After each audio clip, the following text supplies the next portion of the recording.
Okay, so I want to talk about material you need to approach representation, material you may need in the industry to get on the right foot. And we talked about it. What was your experience? What was your conversation with me about Reels? I would like to have a little recap on that. No, absolutely. You said that Reels. I'm not gonna quote you word for word. Of course. Yeah, but basically the way that I took it is just Josh, you don't care about your Reels unless it comes from credited projects. And before we get into this, I just want to say that Chad it has one of the best agents/managers in the city. So this man knows what the hell he's talking about when it comes to this stuff. So I only know from the commercial side because I'm a commercial agent. Right. But when it comes to everything, this man knows what he's talking about. So whatever he says, I take it as almost gospel. You know what I mean? So I just want to put that out there first. So like this is coming from a great resource. Yeah. But basically what you said was just a repeat that Reels. You didn't say that Reels don't matter, but agents don't look at Reels unless it comes from credited projects. Yeah. That they won't waste their time with them. Yeah. And that kind of hurt my ego a little bit. Not gonna lie to you. Well, not my ego, but it's just like But I wanted you to expand on that. Too. Yeah, expand on that more. Mine too. Yeah, mine too. Yeah, mine too. At one point, I didn't have a real product coming out here, but I think the biggest part that made me laugh about what you said is nothing to do with the acting side of it. Is the part you said that no one cares about whatever. Like no one cares about you in general. No one cares about like me in general. You know what I mean? Yeah. Like until you make them give them a reason to do so. But I think the biggest part about it is it's like, you just.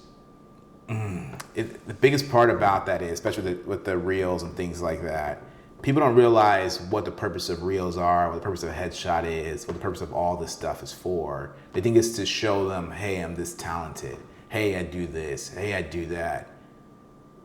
But really the premise of selling in general is three things. It's to know, like, and trust. That's what we buy into. We buy into things that we know, like, and trust. And when it comes to this film industry, since there's no barrier of entry like we talked about, my cousin and everyone's mom could sign up for this industry tomorrow and claim to be a part of the industry.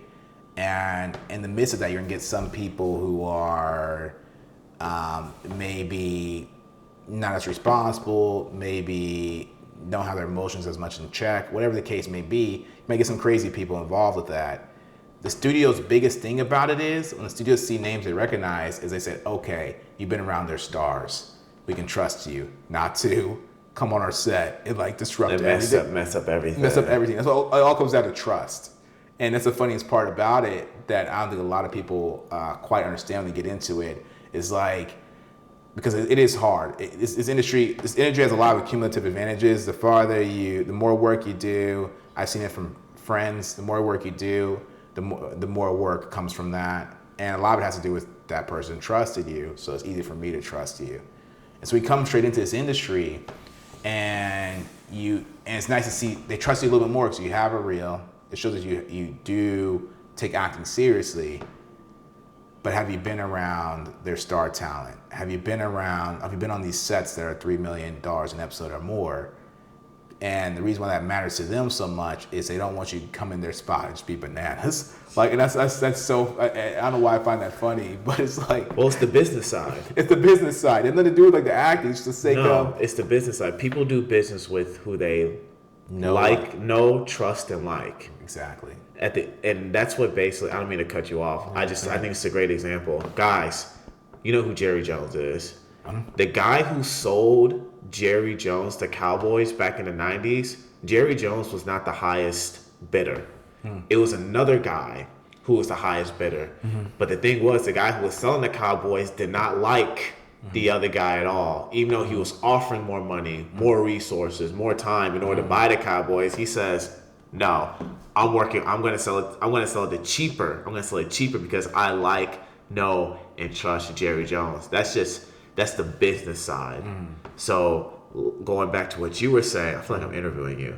going back to what you were saying about the reason why you said that they want to make sure that you're going to be good around these talented actors and not waste their time and money on these $3 million and these big budget projects, because people do business, aka show business, with people who they know, like, and trust. Right. It all comes down to quality control. It all comes down to quality control and time.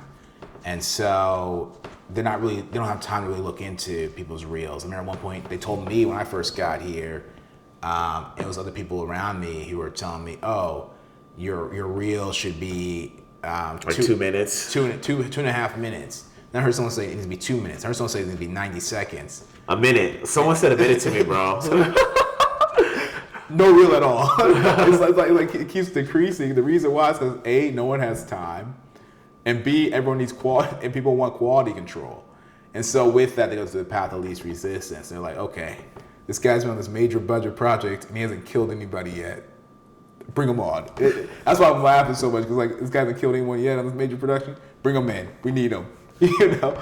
And so for those at home, I hope it's all clicking, guys. You know, all the limited knowledge I know is based off of I failed more, and so because of that, I've taken more lumps and I've seen what hasn't worked. I've seen what has. It's really not about, and at this point in my life, it's not about what works and what doesn't. It's about just expressing myself to the highest form.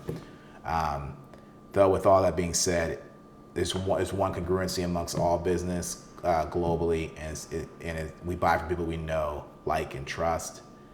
The reason why we buy the Nike socks versus the socks from like Nautica or something. No, not yeah, Nautica. Yeah, Fitband Pro. Or Puma. Puma's a good example. Right, and that's exactly. It's because we feel like we know Nike a little bit more, and that's all it comes down to. We just know them a little bit more, and we trust them. And we trust them a little bit more, and that's why a lot of industry is based off of credibility.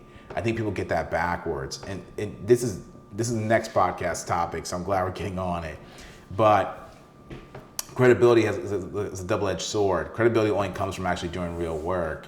You can't force credibility, because once you force credibility, you become not likable. And that's a dilemma that I want people to prevent themselves from falling into, something that I could slip into time and time again. And so I want to prevent other people from doing that. Is a huge problem. It's a problem that a lot of people have when they first enter the industry. It's a huge bottleneck. It's that they try to forge credibility to the point where they're not likable. Mm-hmm. They'll reverse engineer everything. I know people who go out there and go try to get like verified on like social media, but haven't done anything. So you get those blue check marks. They haven't done anything that no one's gonna disrupt that person's peace, because that's what it's for. So people don't like copy your profile, and so people know it's the real you. But some of these people, there's no reason for people to worry about that, because nobody's out there replicating you to that degree for you to need that. But but they think that's their way into the film industry. It's like tricking the guys who, the decision makers. Like, you're not going to trick the decision makers. Yeah. Decision makers are very deliberate in telling their stories. These stories are their babies. There's no fast food way to get there. And so I think in the midst of people trying to get credibility, they forge it in several different ways where they lose that trust factor and the likability factor. One of my buddies, Spencer Moore II, I tell everybody, that's my guy. He reminds me of I shouldn't compare him to like Will Smith right now, but how charismatic Will Smith is, or Jennifer Aniston is. Spencer has this warm personality, and he's the first opening minutes of Creed that just came out, Creed 3, and he does a great job. He's probably the most likable people you'll ever meet, and so it makes sense why Hollywood takes him and receives him so well, because I receive him well. Mm-hmm. I want to hang out with him whenever, you know what I mean?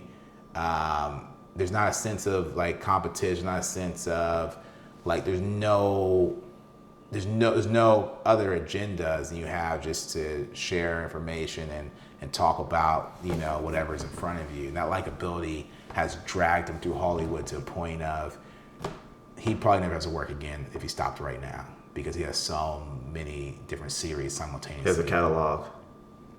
Dude, he's a series regular on like 4 different shows, and then he just did Creed, and like those shows are still in circulation, like All American and stuff like that, and you know, and I'll tell you what got him there. You don't get what you want in life, you get what you don't get what you want in life, you get what you are. And he's a likable young black man who lives in Hollywood, and they need more black talent, and they need more professional black talent. He's a professional, and they need more professional, likable black talent who will be on set with you for 12 hours. And the biggest tip my manager gave me when I got out here, I had a problem with this guy. This is why I'm telling you guys this right now. I had a problem with it. The biggest tip my manager gave me when I got out here was, you know, my agents, they received me well because they're family, and my manager's also family. But he said that people have to want you to win. And that's the biggest thing about all this. People have to want you to win. If you're humble, even when you lose, you've won. And so make sure, don't let your insecurities make you forge credibility, because it's easy to do. When you see someone else living this lifestyle that they're projecting online, there's a reason why a lot of influencers, remember that wave of influencers that were like being casted in a lot of projects? Yeah. That wave is and you see how it has been slowing down the last 3 years? It's because they realize a lot of them are not professionals. They're not professionals, so there goes the trust factor. Quality control is not there. A lot of them are not likable. A lot of them have this mentality that I need to shine on every given moment while the camera's rolling. It needs to be on me type of mentality. And the only part they have left is no, but you don't really know them until you get on set with them. And so, you know,